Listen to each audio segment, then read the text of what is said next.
नमस्कार क्लास। हम देख रहे हैं क्वेश्चन नंबर 12 एनटीए अभ्यास ऐप से जेई का मॉक पेपर 67।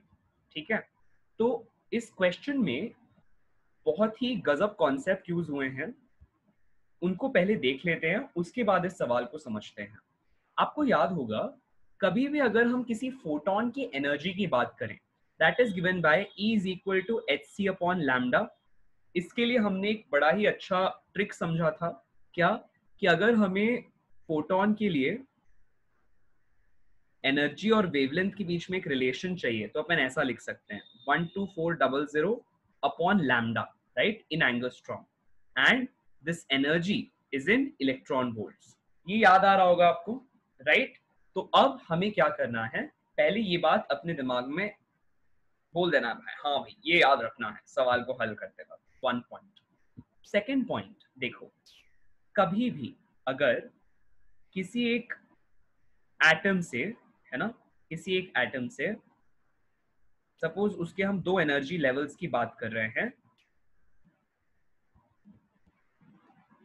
इसको थोड़ा और अच्छा बनाते हैं ऐसा कुछ, ठीक है। सपोज ये दो एनर्जी लेवल्स हैं किसी भी एटम के, और इस एक एनर्जी लेवल से, है ना, एक एनर्जी लेवल से जो इलेक्ट्रॉन है वो एक और एनर्जी लेवल में आता है, such that energy level, suppose अगर ये E2 है और ये E1 है ना, अगर E2 की एनर्जी हाई थी और अब वो E1 में आ गया, मतलब उसकी एनर्जी लो हो गई, राइट? तो ये जो डिफरेंस ऑफ एनर्जी है, मतलब E2 माइनस E1, ये कहाँ जाएगी? ये फोटोन के फॉर्म में बाहर आ जाती है। आई रिपीट, जब भी इलेक्ट्रॉन ट्रांजिशन कर रहा है from one level to another, तो जो डिफरेंस ऑफ एनर्जी है that is liberated in the form of a photon, that is liberated in the form of a photon. तो सपोज यहां से एक फोटोन एमिट होता है, ठीक है, उस फोटोन की एनर्जी होती है E2 माइनस E1। हो रहा है क्लियर, है ना? इस फोटोन की एनर्जी होती है E2 माइनस E1, राइट? ये बात क्लियर है। अब क्योंकि ये फोटोन आगे की तरफ या किसी एक डायरेक्शन में गया, इन रियल टाइम क्या होता है, इस पूरे एटम को एक जर्क लगता है, एक धक्का लगता है ना, एक सेटबैक सा लगता है, वो पीछे की तरफ फेंका जाता है। अगर फोटोन आगे की तरफ गया तो उसके ऑपोजिट डायरेक्शन में एटम को एक जर्क लगता है, राइट? तो we can say if the photon is moving in this direction, there is some motion of the atom in the opposite direction, एक जर्क महसूस होता है, उसी को अपन कहते हैं रिकॉइलिंग। इस फिनोमेना को अपन क्या कहते हैं? रिकॉइल होना। ये जो एटम है ये रिकॉइल होता है। रिकॉइल होने का मतलब क्या है कि जो फोटोन है इसकी थोड़ी सी एनर्जी, फोटोन की थोड़ी सी एनर्जी कहां चली गई? इस एटम के रिकॉइल में, पीछे की तरफ। कहने का मतलब ये जो E2 माइनस E1 है ना, ये पूरी तरह से फोटोन को नहीं मिली, इसका थोड़ा सा पार्ट कहां चला गया? कहां चला गया? To the atom in recoiling backwards. तो अब की बार एक्चुअली फोटोन की जो एनर्जी होती है वो कैसी हो जाती है? कम। फोटोन की जो एनर्जी हो जाती है कम, राइट? अच्छा, अब यहां से देखो, ये बात क्लियर है ना? ये बात क्लियर है कि फोटोन ने अपनी थोड़ी सी एनर्जी एटम को दे दी, इसीलिए उसकी खुद की एनर्जी कम हो गई है।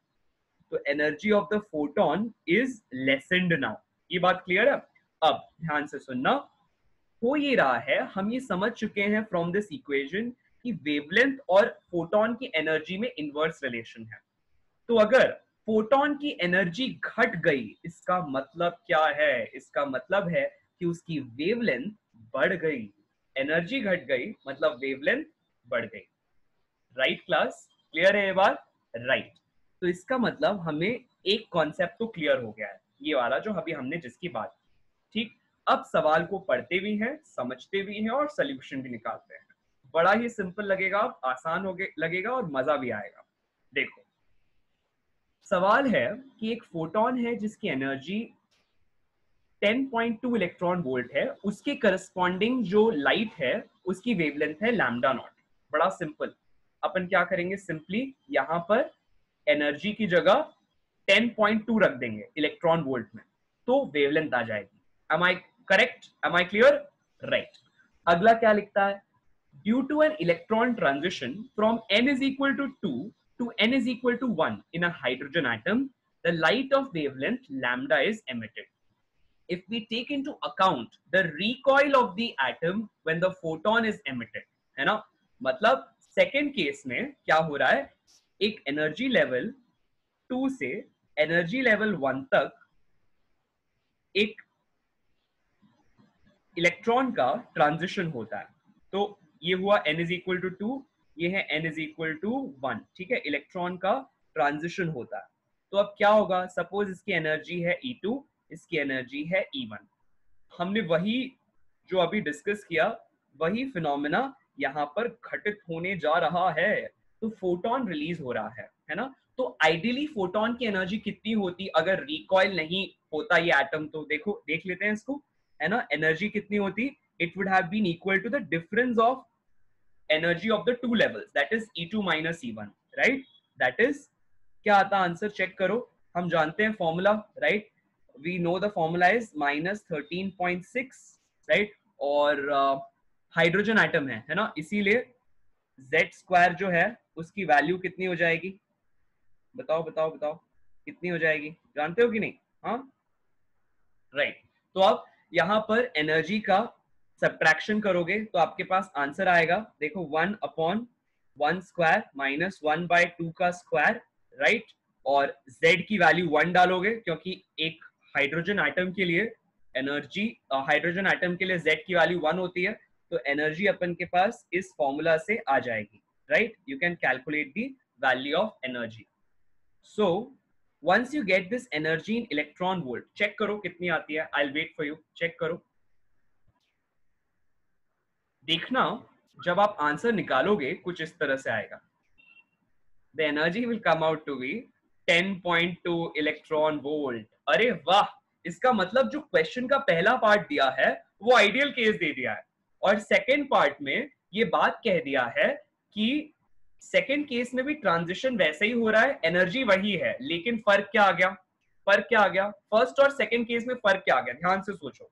जो अभी तक मैंने बताया है दो आपको सिनेरियो, इनको ध्यान में रख के ध्यान से सोचो. पहले केस के लिए, है ना, देखो मैं यहां लिखता हूं, पहले केस के लिए हमारे पास एनर्जी कितनी है? इलेक्ट्रॉन और के ट्रांजिशन की वजह से फोटोन के पास एनर्जी कितनी है? 10.2 इलेक्ट्रॉन वोल्ट. ठीक है, उसकी वजह से जो वेवलेंथ है, सपोज वो कितनी है, अपन को क्वेश्चन में दे दिया उन्होंने, लैम्डा नॉट दे दिया है. ठीक है, सेकेंड केस में क्या हो रहा है? सेकेंड केस में जो एनर्जी है, आइडियली तो 10.2 इलेक्ट्रॉन वोल्ट होती, लेकिन इसका कुछ पार्ट कहां चला गया?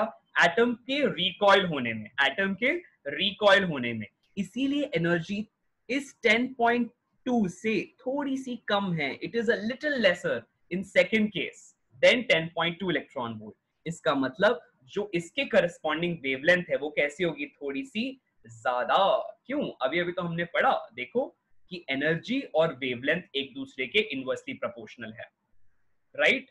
तो सेकेंड केस की वेवलेंथ ज्यादा, फर्स्ट केस की वेवलेंथ कम, इसीलिए we have lambda greater than lambda naught. That is option number B is the correct option या करेक्ट आंसर.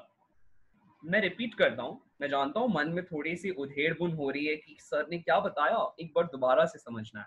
ठीक है, देखो, ideally energy is given bye hc by lambda या फिर 12400 upon lambda such that energy is in electron volt and lambda is in angstrom. अब हमें ये एक तो केस दे दिया गया. दूसरा केस क्या लिखता है कि हमारे पास एक ट्रांजिशन हो रहा है of the electron from one energy level to another. तो उसके लिए हमने कितनी एनर्जी होगी उस फोटोन के पास, हमने निकाला आइडियली, वो भी 10.2 आया.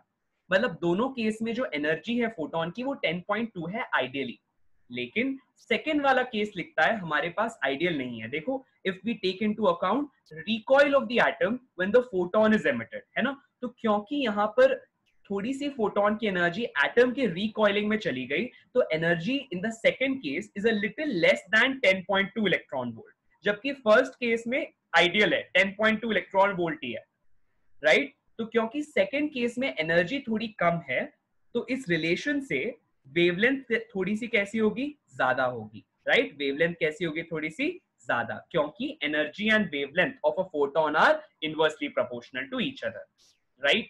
तो सेकेंड केस में वेवलेंथ ज्यादा होगी, इसीलिए हमारे पास आंसर क्या हो गया? सेकेंड केस की wavelength that is lambda is greater than lambda naught. Clear हो गया? चलो बहुत बढ़िया, ग्रेट, एक्सीलेंट क्लास, एक्सीलेंट।